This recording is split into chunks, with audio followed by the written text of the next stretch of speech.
The following episode of Crusade for Myth Drannor is adapted from The Raiders of Galath's Roost by Skip Williams, published in Dungeon Magazine number 87. After laying Jynx to rest in Honeypuddle, for Rilyanasse was nowhere to be found with the pudding fair over, our remaining heroes, Massul the dwarven berserker, Túrendil the warpriest of Crusade, and Rilyanasse the elven ranger returned to Glen to continue probing the mystery of Galath's Roost. Arriving in Glen, they are greeted by the town's marshal, who advises them to head for the Dark Door tap house to find a traveler by the name of Jade, who also seeks the raiders. They quickly find who the marshal means. In a town mostly populated by dwarves, a tabaxi crouched in a too-short chair stands out. Túrendil wastes no time introducing himself and asking if the cat-like humanoid is Jade.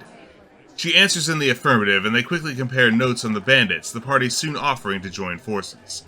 Discussing plans, they determine to approach Galath's Roost in the evening, hoping to catch the bandits. Túrendil sets out at once around the east side of the ruin, knowing that they should avoid the Crinchars if they wish to surprise potential bandits. Arriving at the site, they find they're too late, but whatever has gone on here has continued. More fresh hoofprints mark the ground, and additional detritus is scattered around the clearing.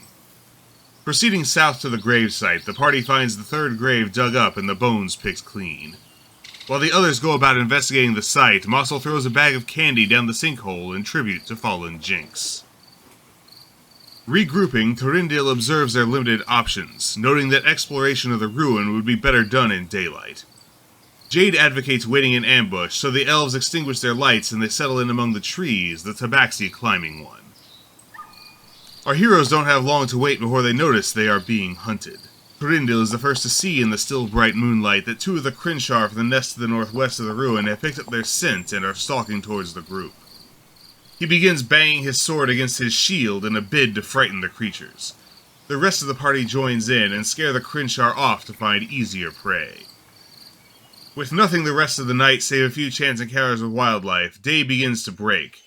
Túrendil suggests the party withdraw to rest, as going into the tunnels under the ruin fatigued is a recipe for disaster. After sleeping the morning away in Glen, the adventurers return to the keep in the afternoon. They decide to explore the keep itself this time, immediately observing several oversized beetles scuttling around the ruin. As they begin filtering into the tumble-down curtain wall, several sturges burst forth from the ruined gatehouse. Springing into action, Túrendil rushes back to defend the more vulnerable members at the rear of the party. A swipe with Nephilium fails to connect with the first overgrown mosquito as it flies into him, seeking to attach and drain blood, also without success.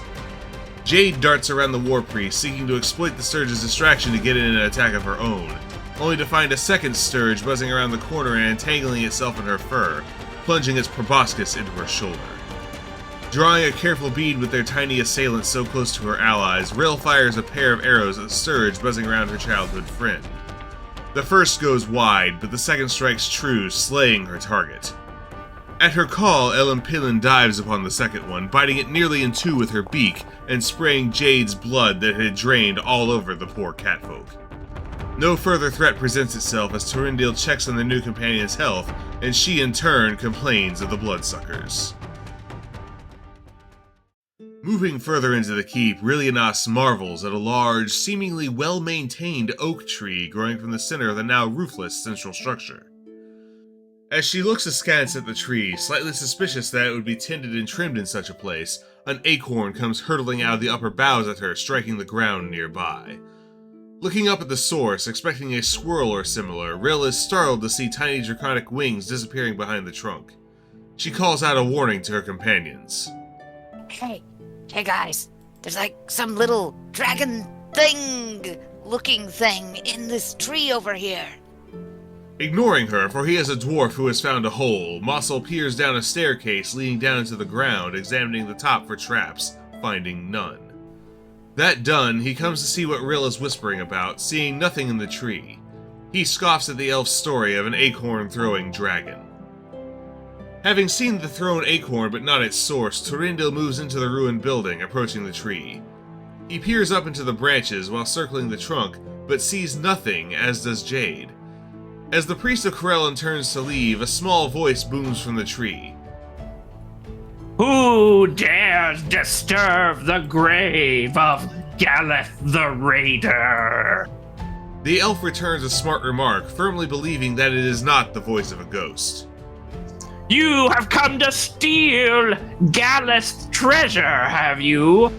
I will curse you! We don't really need to do this, do we? We weren't here to steal anything. As the warpriest makes his retort, another acorn comes flying out of the tree and harmlessly bounces against his armor. Rilyanasse tries to talk down their antagonist. Oi, little one. We're not here to hurt anyone. To apparent success, as what looks like a miniature wyvern emerges from the branches. He speaks. Raiders? I hate those raiders. They're nasty men. Oh? Túrendil asks him to elaborate on the raiders he dislikes so much. The pseudo-dragon responds.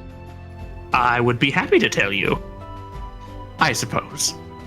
The horse soldiers, raiders you called them, come here often. Every 10 day at least. But they never seem to stay for long. Always in a hurry. Going and coming. They always come down the path from the west. Skirt the ruin. Vanish somewhere to the south. It's as though the forest just swallows them up. They're not friendly. One night, I was flying along behind them, and they started shooting at me. But I fixed them. I flew ahead, hid, and stung the last one in line. The dragon laughs. He fell off his horse and everything. The rest of them didn't even notice. Wow. So you say they tend to disappear? Yes, the forest just eats him. He flies lazily around you.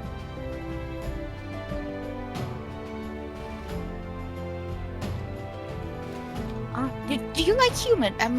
Well, elven human. We eat about the same things. Do you like that sort of food? Maybe I could give you something to eat while we talk. If you would eat it. I don't mean to be rude. He lights on a bit of rubble, looking his noblest on all fours, and says, "Yes, offer me tribute, elf."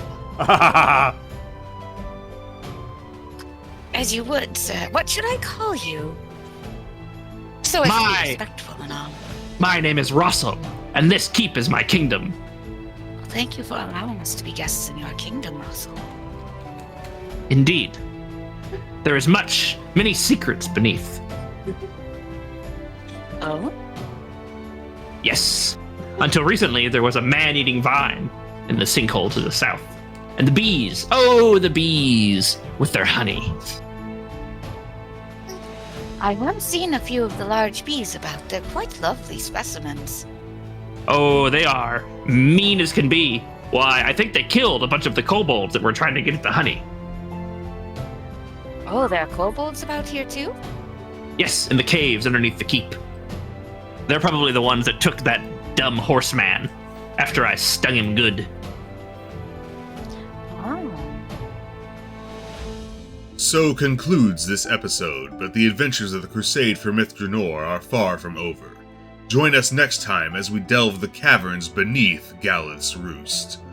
Please like, share, and subscribe, and we'll see you for the rest of the adventure.